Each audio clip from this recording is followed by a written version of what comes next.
dung bek sông mai Quang tay dung bên sông mai tay Ba sen van pan hong Ba lui pi sen quan van ki pan le hồng lùi pi in quan ki le in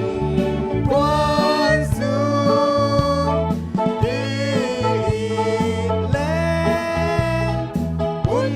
kem béo nuông mà in quan ki le lung damong to pa tuniin to pa o pulakit kamal te to pa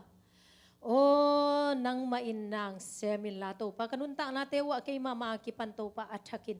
o kisitelin ni simin ka inkuan un to pa ka inkuan sungwa to pa kisitel na te ngom sangyatain tunin inkuan kilang mun kempe nuwa mahi manin to pa ka inkuan sungwa kilem na te ngom sangyatain